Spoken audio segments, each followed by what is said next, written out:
For my final research topic and media assignment, I wanted to cover the topic of how male leaders lead female athletes. So to begin, I wanted to talk about the article and story that we all read in class, was about the Norwegian women's professional handball team, and about how they were fined and mistreated over wearing shorts instead of bikini bottoms in a game.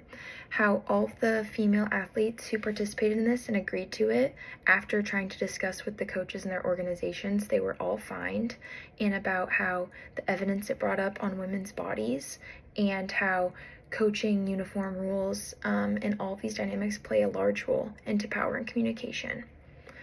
So for my personal story, I wanted to talk about the personal experience I've had on this topic. When I was 16 years old, I was on a varsity women's basketball team here in my hometown. We were a very successful team. We had winning seasons, both seasons my freshman and sophomore year. We were in the playoffs both times. My coach would later be fired for sexual misconduct.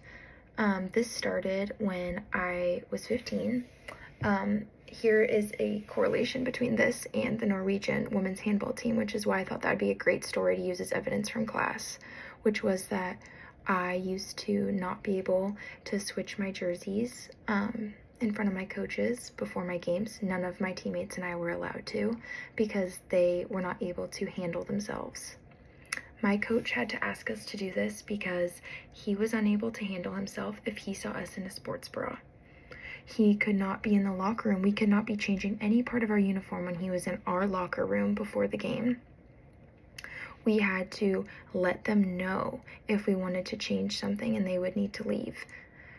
I just think that it is so important to keep in mind that as a male coach, applying, requesting, trying to be in a female sport, it is so important to recognize that these are very normal actions and that this is how it works. The same way for when males need to swap their jerseys, they're able to. And I think that over time, the late night text, the communication, the lack of trust, the power dynamic of do what we tell you to do because it affects us and we don't care how it affects you, and you need to perform the same, and you need to show up every day with a smile on your face, and you cannot say anything to anyone about it.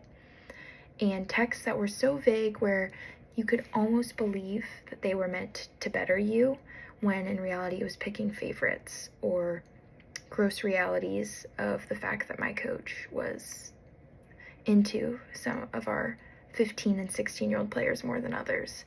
It was very sad.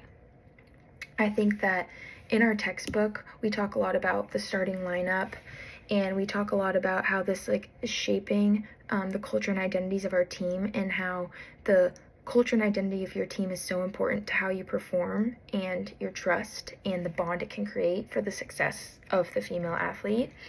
And in the Jenkins article, the discipline as a double-edged sword.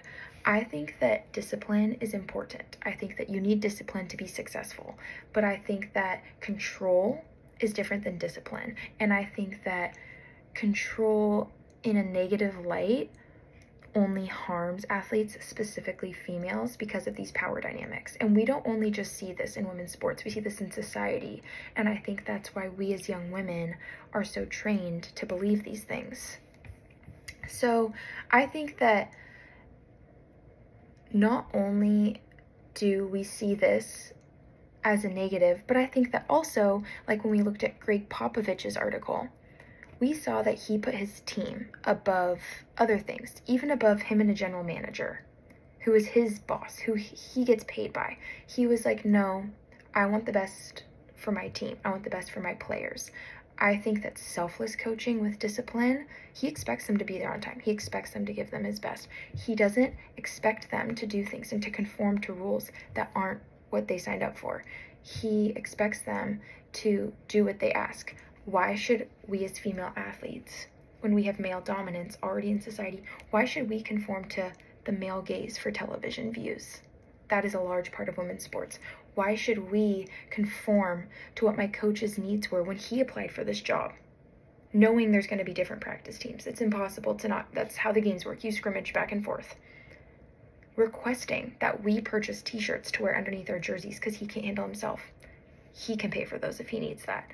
There are so many imbalances that create an environment, that create mentally so many obstacles that young females should not have to go through at the expense of an adult male.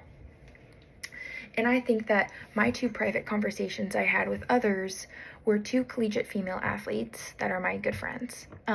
One is a track star, and her coach was very supportive emotionally, but physically he made a lot of women on their team feel very uncomfortable, and she was not comfortable being around him.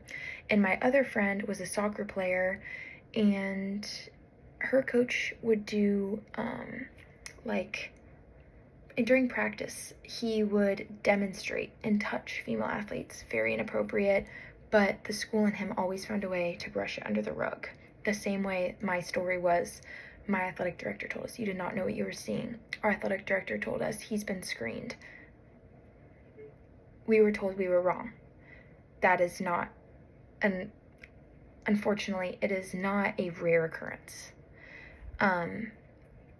I understand the organization is in jeopardy when that happens. It's a bad look, but this is exactly why this topic is so important to me, because that bad look got put above a young female, or a collegiate female who is still young, got put above her needs. Forbid this happens to a youth female, to a youth program, a 10-year-old girl. And I think that some of the connections with other articles is we read about the Olympics and they struggle with gender. It's not just small organizations. It's not just small schools that don't have the ability or the money to hire better coaches. No, we're talking about worldwide global organizations that still face these struggles, that still have this misconduct, that still screen. So we need to ask ourselves, how should male coaches lead females responsibly? They should have good, clear communication, gender-sensitive communication, accountability on both ends. They should be providing an environment that makes their female athletes feel empowered and that makes them feel secure, safe, and